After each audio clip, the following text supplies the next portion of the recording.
పూర్వం ఒకసారి వెంకటాచలపతి సుకుమారమైన మనోహరమగు బాలుడి రూపంలో ఆ పర్వతమందు తిరుగుతూ ఉన్నాడట. అప్పుడు ఒక ముస్సలి బ్రాహ్మణుడు చిక్కిపోయిన శరీరంతో కంటిచూపు మందగించి నడవలేని పరిస్థితిలో ఆకలి చేత దప్పికలతో బాధపడుతూ ఉన్నాడట. ఆ అడవిలో దారి తప్పిపోయి ఒక పర్వత ప్రదేశంలో కూర్చుండి ఆ ముసలి బ్రాహ్మణుడు కౌండిన్య 100 సంవత్సరాలు పూర్తయిన ఈ ముసలివాడిని విడిచి ఎక్కడికి వెళ్ళావయ్యా అని ఓ కౌండిన్య కౌండిన్య అంటూ పలుమార్లు పిలుస్తూ ఉన్నాడట. ఆ కుమార రూపధారియగు వెంకటాచలపతి ఆ ముసలివాడిని సమీపించి, అయ్యా, ఎందుకిట్లా నువ్వు పలుమార్లు పలుకుతూ ఉన్నావు?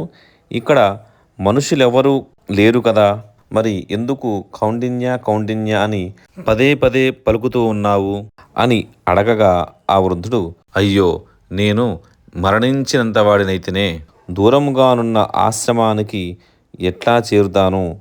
శాస్త్రోక్తమైన శౌచక్రియలను ఆచారాలని చేయుటకు అశక్తుడను కదా, దరిద్రుడను, బంధుశూన్యుడను, బలహీనుడను.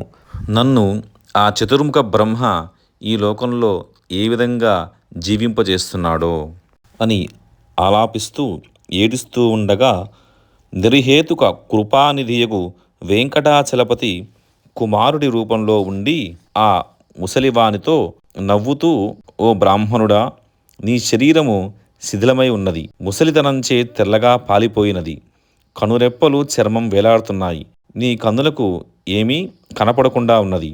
ఓ బ్రాహ్మణ శ్రేష్ఠ, నీకు జీవించి ఉండాలనే ఆశగా ఉన్నదా లేదా? నీవిప్పుడు చెప్పిన మాటలు సత్యమేనా?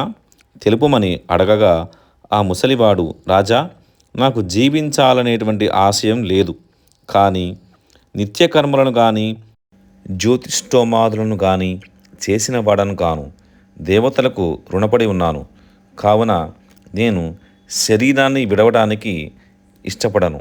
నేను పలికిన మాటలన్నీ నిజమే అని చెప్పెను.